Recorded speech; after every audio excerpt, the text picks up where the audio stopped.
జై పైడిమాంబ విజయనగరం పైడితల్లి కల్పవల్లి ఉత్తరాంధ్ర ఇలవేల్పు అంతేకాకుండా యావత్ భారతదేశం అంతా కూడా మన విజయనగరం పట్టణానికి విచ్చేసి అమ్మవారి దర్శనం చేసి ఆశీస్సులు పొందుతారు.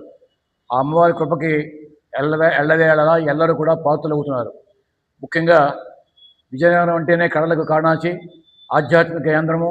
అటువంటి విజయనగరంలో పైడితల్లి వారి ఆశీస్సులతోనే ఆర్ఎస్ పాత్రరావు గారు 1998లోని పైడిమాంబ కళానికేతన్ అనే సంస్థ స్థాపించి తద్వారా ఆధ్యాత్మిక బోధన చేస్తూ పైడితల్లి వారి యొక్క మహత్యాన్ని అందరికీ తెలియపరుస్తూ భక్తులకి దీక్ష ఏర్పాటు చేసి ఈ విధంగా నిరంతరము కూడా ఆ ఆధ్యాత్మిక సేవలో పునీతులవుతున్నటువంటి పాత్రరావు గారు స్థాపించినటువంటి సంస్థ ఇన్ని 30 సంవత్సరాల పాటు నిర్విఘ్నంగా నిరాటంకంగా ఆధ్యాత్మిక కార్యక్రమాలు జరిపిస్తోందంటే దానికి కారణము పైడితల్లి ఆశీస్సులు. అంతేకాకుండా మిత్రులు, ప్రోత్సాహకులు, దాతలు, భక్తుల యొక్క సహకారం కూడా సంపూర్ణంగా ఉందని మనం భావించాలి.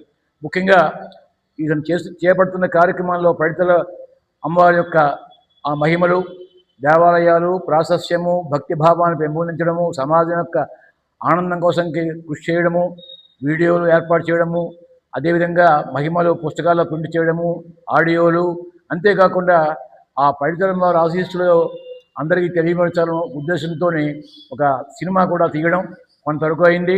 ఇంకా ఒక గంట సేపు ఇంకా నిడివిగలిగిన చిత్రం తయారవ్వాలి. అందరూ కూడా సహకరించి అతను చేపడుతున్న కార్యక్రమాలు ఒక కుటుంబానికి కాదు, ఒక ప్రాంతానికి కాదు, ఒక 50 మందికి ప్రతి ఒక్కరికి కూడా ఆశీస్సులు అందుతాయి. ఆ నేపథ్యంలో అందరూ కూడా ముందుకు వచ్చి ఈ సంస్థకి విశేషంగా ఇతోధికంగా ఆర్థిక సహకారాలు అందించి అందరూ కూడా అమ్మవారి పాత్రులు అవ్వాలని మరొకసారి కోరుతూ ఈనాడు ఇక్కడ కార్యవర్గం అందరూ కూడా చేయడము, వారందరికీ అభినందనలు తెలియపరచడం అనేది కూడా ఒక ముఖ్య విషయము. అందరూ కూడా తమ మిత్రులు, బంధువుల ద్వారా ఇంకా విజయనగర వైభవానికి పైడితల్లి అమ్మవారి యొక్క ఆశీస్సులు పొందడానికి తగిన కృషి చేయాలని మనస్ఫూర్తిగా కోరుతూ నమస్కారం.